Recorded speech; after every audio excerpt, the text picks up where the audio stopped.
Hey guys, yeah, this is a face reveal video too, I guess. This is the 5th time trying to record this video. I was about to upload it sooner, but, the file got corrupted and everything. And, now I'm redoing this video. You should all know by now, with that in the background, knowing what we're going to be talking about today. A very special movie that I've been waiting for 8 years now. And that's crazy to think, 8 years. Yeah, I was in like 5th grade when that movie got announced. Or it might have been 6th grade, I forgot. But, yeah. Five Nights at Freddy's, guys. A real thing. You can stop saying that it's not happening because it happened. Got my security logbook. I was ready for this thing. I do have all the animatronics technically in the film. Well, except for Springtrap there, but, you know, more to come in the future, I guess. I'm just going to hold this book in my hand. You know. Alright, so, let's actually talk about this thing. Yeah. I went to go see this over a week ago now in the theater. My closest theater, that is. Cinemark Theaters. But, anyways, so, I love the movie, to be honest with you. I really did love the movie. It was just one of those things where it was like, I need to see this in the theater. It wouldn't be the same on a streaming service. And, to be honest, it really isn't the same on a streaming service. So, yeah.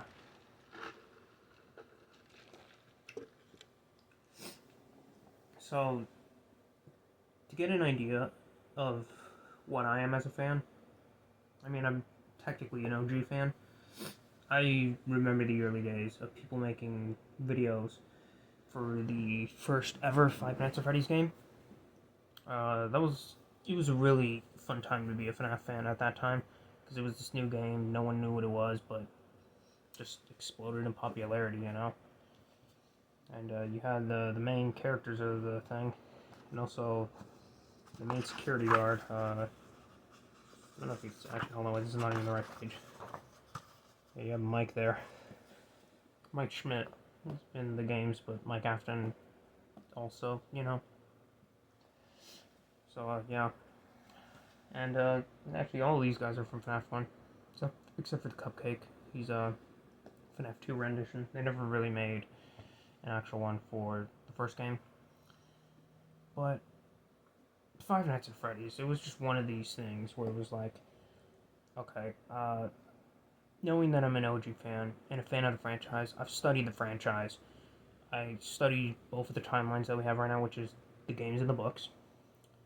And I wanted to see, and I already knew well before this movie even came out that it was going to be a new timeline. It wasn't going to be connected to anything from the games or the books. And so, me and, I'll put a picture up here right now of the people I went to go see it with. I went to go see it with them. Yeah, so we had orchestrated, or at least me and my nephew did. We orchestrated, hey, we have to go see this movie, and we've been planning this since 2015 when the movie had been announced, because we made a promise back then that we would see it together. And so it was like one of those things where it's like, oh, are they gonna get it right, you know? And I'll say this: if you're a die-hard fan of the series, you're gonna love this movie. You're gonna love everything about this movie. You're gonna love the decisions that they make in this movie. You're gonna love the story. You're gonna love the characters. You're pretty much gonna love everything about it. And that's what happened with me. I really love Five Nights at Freddy's, the movie. So, this movie is supposed to be like a retelling of the first game. It's, well, in a way. So, it's about this character. We meet Mike, Josh Hutcherson's character. He plays Mike Schmidt in the film. He has a little sister named Abby. And, they do set up saying that, hey, his parents are out of the picture. So, it's just him and his sister now. And to be honest, I did like I really like Mike, the dynamic between Mike and Abby. That really did work out for the film. And so, yeah, Mike is like this guy who is just failing job after job after job, and now he's, you know, got this new security, job at Rundown Pizzeria. But yeah, after we get to meet Mike, we do get a little bit of foreshadowing from Matthew Lillard. Uh, the way that they did it, where they didn't say Mike's full name, it was like, oh, he knows, he definitely knows about something. And yeah. Anyway, so after that, one of the things I really love about this movie is that they actually gave us 5 nights at Freddy's. I was afraid that it was only going to be like 1 or 2 days at Freddy's, but no, they did the full 5 nights. Night 1 is basically Mike Afton, like, sleeping on the job. Nothing really happens. Night 2 is when stuff starts to happen during the night shift. And then he does meet Vanessa on night 2. And let me talk about the Vanessa character for a little bit. I did like her in the film. She was a good addition. And remember, this is a new timeline. It doesn't need to be exactly the same as the books or the games. So it could be its own thing if it really wants to. So, yeah, Vanessa was good. And she's kind of the one that informs Mike of, like, hey, yo, a little bit of history of the pizzeria. And I did pick this up early on. I was wondering if they were going to do some twist thing with her. They do, but I'll get to that later. But yeah, she shows him the animatronics and everything, and then she even gives him a badge. But after night 3, Mike comes back, but with his sister because he couldn't get a babysitter. But little does he know that Freddy Fazbear over here, my man Freddy, he killed the babysitter. So I was really praying that no one was gonna say, was that the bite of '87? When that scene, went down in the theater. Thankfully, they didn't. However, they did do the horror. But it was fine, But night 3 is when stuff really starts to happen in a way. And the one thing that did caught me off guard was Abby playing with the animatronics. In a way, it kind of looked like they were like trying to grab her and pick her up, but then when she was laughing, and he was like, "Oh no, okay, I'm okay, I'm okay, I'm okay."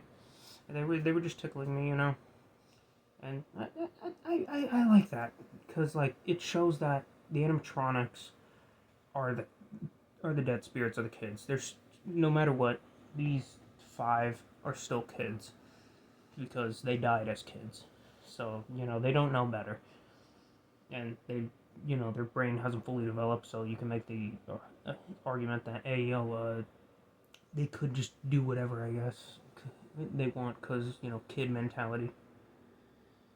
And, yeah, I like Night 3. Night 4 was one of the funnest things I've seen in the theater, I gotta be honest. I wanted to, like, join the movie just so I can play with the animatronics and just, like, hang out with them. That seems like something that, like, I really want to do now. I never thought I would want to do that, but because of this movie, I want to do that now for some reason. But it was also there that Vanessa started acting up a little bit more, and I was like, oh, what's something? Okay, she knows. She knows. She definitely knows something. And then Mike isn't there for. Well, he is there for night 5, but he's not doing a night shift for night 5.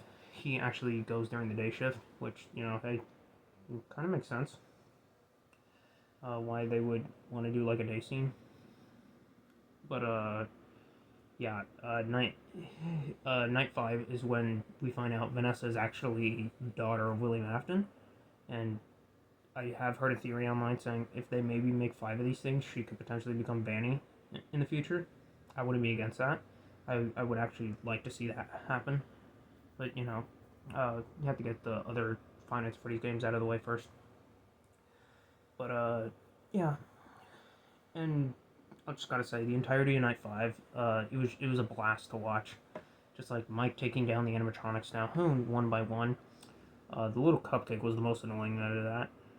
But, you know, the way he took out Freddy, it was smart, because they set up that, hey, yo, he did put water in a bucket. He never took he never cleaned the bucket out, apparently, because it's still filled with water, and he electrocuted them with it. And then he used a taser on Chica, which I kind of thought that because the taser hit the eye of Chica, I was like, okay, the eye is going to be a little busted. And I was really thinking that they were going to become withered animatronics by the end of the film. But they didn't. But anyways, and then Springtrap is there.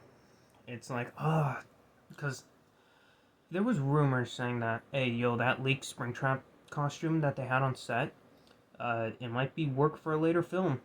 But no, it wasn't work for a later film. It was for this film. And we find out it's the spring, as of now, it's Spring Bonnie.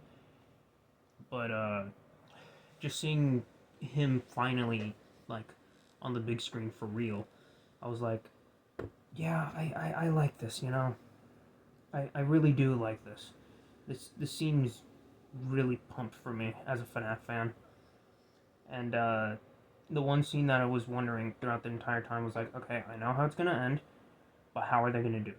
How are they gonna do that Springlock scene where William Afton dies? And for a PG-13 movie, I think they did the best they could. I liked what they did with it, and yeah, it's fine, you know. But yeah. Anyways, so yeah, all Five Nights. I like the gimmick of all the Five Nights. Let me talk about some of the two cameos that caught my attention. Let's start with the cab driver. I don't know that much about Corey, to be honest with you. So you're gonna have you guys could fill me in the comments. I think I subscribed to him a very long time ago, but I just don't watch his content anymore. I've forgotten who the man is. But listen, the one that got me out of my seat and cheered was MatPat in the movie. And then he said his famous line, "Just the theory." I was like, wow. I hope MatPat makes a return in the future. Shout out to MatPat too, by the way. But yeah. And let me talk about the animatronics for one by one. Let's start with the man Freddy. Well, actually, I'm gonna just say that all of them at the same time. The way that they looked was phenomenal in the film. The Jim Henson Creature Shop Company people, I forgot who they are, but they made the Muppets. I guess they're cousins with the Muppets now. Sorry, it's a canon event. But yeah. They did a really good job on the design work for the animatronics. I really thought that it looked like the ones from the games. The only one that I would say didn't really look the way he did in the game was Bonnie, but you gotta keep in mind, it was a movie that was being shown, not a video game. In the game, he is more purple. However, in this movie, he's blue, which I didn't take big issue to. But yeah, and just like the way that they moved in the creepy scenes that they had, I really love that. And I want to talk about that day 3 stuff that they did, where they kill the intruders or the pizzeria. So the way that Chica had her killed, that was perfect. It was just like, using the cupcake to its advantage. Which, let me tell you, that little cupcake, it did nothing in the games. It doing this in the movie, I was like, yeah, I'm a fan of Cupcake. I think they said its name was Carl, which, not against. But, yeah, and then the little head turn that she, did, where she was just looking at Hank, I was like, yeah, this is good. This is good. This is going to be a 10 out of 10 movie right here for me. But, then we get the Bonnie kill, and listen, they were saying that Bonnie was the most brutalist of the animatronics. I would say that the one that was shown to be the most brutal was Cupcake, but I want to say I still think it's Bonnie, because we never got to see what he did to Hank. We got to see what he did to the other 3, but we never got to see what he did to Hank. he probably messed Hank up that bad, where it's like, hey, we can't show this for a PG-13 movie, guys. You just have to believe us. But anyways, so then we transitioned into the Foxy kill. He got a run. Well, I mean, the way that it was edited was kind of strange, but you know, I didn't really care. But he did get the classic animatronic jump scare noise in the movie, which, you know, I did like. And then we transition to the Freddy kill, who actually kills Abby's babysitter. And I immediately, because I had seen all the trailers for this movie, when I saw her as the babysitter, I was like, ah, oh, she's gonna die. Because I remembered she's the one who gets, you know, grabbed at by the animatronic hand. Or not the animatronic hand, but the child hand. And I was really, really hoping that no one would say, was that the bite of 87? Because let me tell you, that would have really pissed me off, guys. But thankfully, they didn't say, you know, was that the bite of 87 in my theater.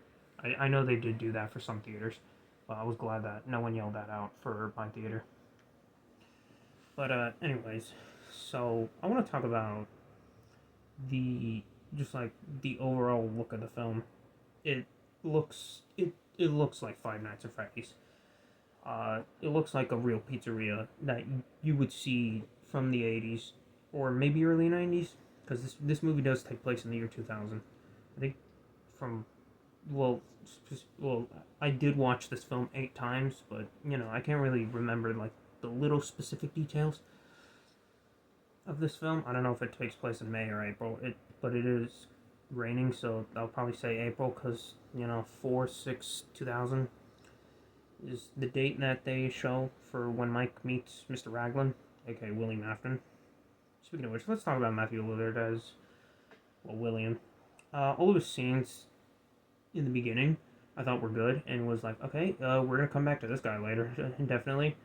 But then, you know, towards the end of the film, when we find out, hey, he's the Springtrap, I gotta be honest, I thought all of his stuff was perfect, but I needed a little bit more of him in the film, if I'm being completely honest.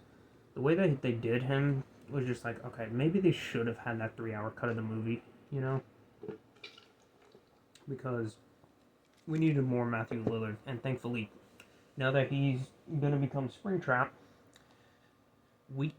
he's going to be the main villain for one of the films, which is going to be great. Can't wait for that film. I know it's not going to be the sequel. But, yeah. Five Nights at Freddy's,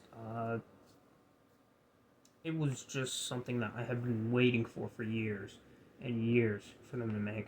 I gotta be honest. I really thought Minecraft was going to get a movie before them, but no. Minecraft is still doing whatever they're doing with their film, and to be honest, I don't know if I'm excited for that film, because it's under Warner Brothers, and Warner Brothers was actually gonna be the project holder of this, but then Scott saw the script and everything, and he was like, this isn't Five Nights at Freddy's, I'm taking my stuff over to Blumhouse and Universal, and I'll tell you this right now, this is a fact, actually, this is a fact.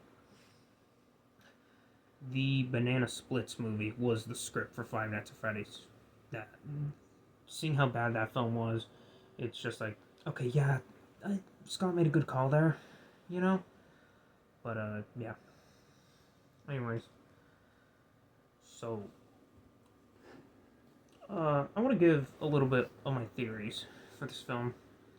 Oh yeah, the one last thing. Balloon Boy in this film. With him having a toy and being annoying, it pretty much confirms to me that at some point there was a Balloon Boy in this timeline. We just don't know when. Because if there's merch of the dude, you know, he's somewhere out there. His broken endoskeleton or something is out there. But anyways, my theory for the sequel. I really think that they're going to do what Emma Tammy has been talking about, which is we're going to make a sequel inspired by FNAF 2, although it will be a sequel rather than a prequel like in the games, which I actually theorized right before I saw the movie. I was like, hey, what if they, like, for the sequel, they're like, hey, yo, now that William's gone, let's reopen Freddy's. Let's reopen, but let's not use these animatronics. Let's bring in some newer ones. I was really convinced that the post-credit scene was going to be like Henry being like, I'm going to reopen Freddy's, guys, and he's going to show blueprints of the toy animatronics. We didn't get that, though, but, you know, I do want Henry for the sequel, too. That's one other thing. And another thing that I want for the sequel, Mike was good in this film. He served his purpose, but I would like him to be like the day guard of Five Nights at Freddy's, Freddy Fazbear's Pizza in the next film. That way we can focus on the security guard from FNAF 2, Jeremy Fitzgerald, who is actually the bite victim of the bite of 87. Mengele is the one who caused the bite of 87. The bite of 83 is Fredbear's Family Diners incident. But, yeah. And some other things that I want addressed in the sequel is specifically the Garrett, who is the younger brother of Mike in the film. I'm convinced that he might be the one who is speaking in the post-credit scene, where you can hear the words "Come find me" being spelled out by letters. It's not hard to miss. You can hear what it's saying if you really focus in. If you have the knowledge that, hey, they're saying letters, it will spell COMEFINDME,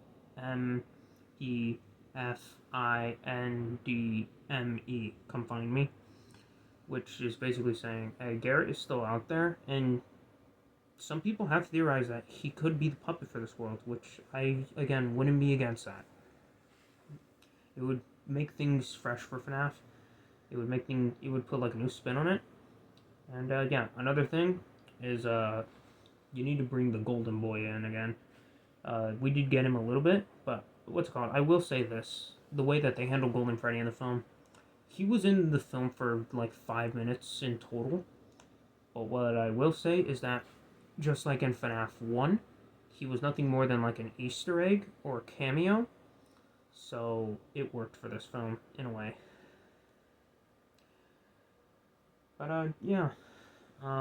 Another thing that I would like to see, because I did see this on Instagram, they had a purple Freddy suit that they had built. They didn't use it in the film, but they had a purple Freddy suit, which means Shadow Freddy was meant to be in this film at some point, but they cut him out.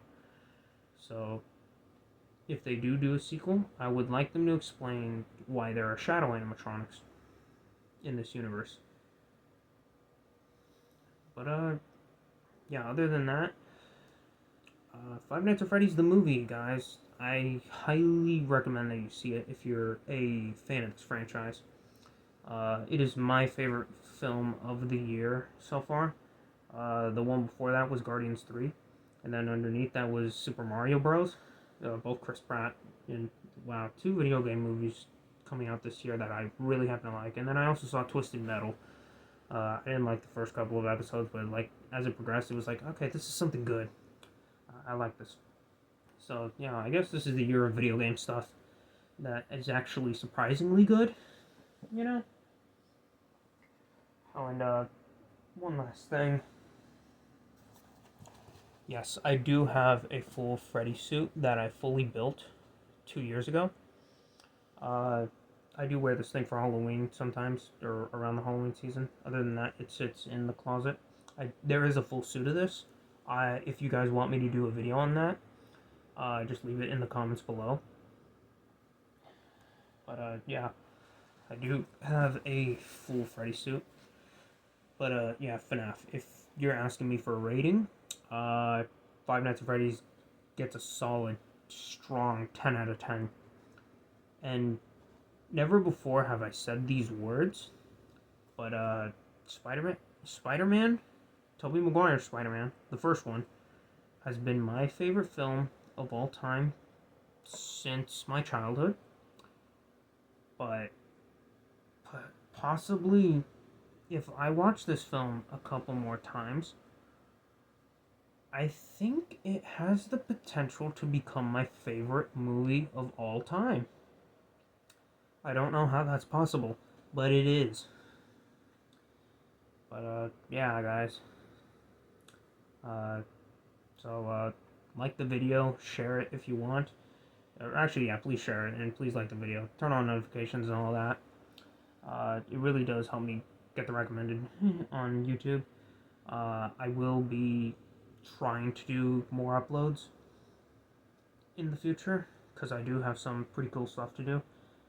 And I will probably do more movie reviews on here for other movies, because there's stuff like I would have loved to have done this year, like for example Guardians 3, Into the Spider-Verse, Flash, even the Teenage Mutant Ninja Turtles. And then stuff like indie films like Talk to Me, all of the good films that have come out this year, including Creed 3. And yes, there are some negative films that I would love to talk about and just like really beat the crap out of on here. For example, Ant-Man and the Wasp. That movie like almost killed Marvel for me. Same thing with Secret Invasion. Thankfully, I saw Loki, the entirety of Loki.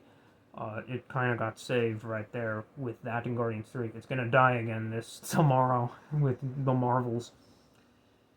Or technically today, whenever you're seeing this video. Recording this the day before the Marvels is supposed to go worldwide. But, yeah. And another film that I would love to talk about is another robot movie of this year, Transformers Rise of the Beast. I'm a Transformers guy. I would prefer any of Michael Bay's movies from Transformers over the MCU any day, period.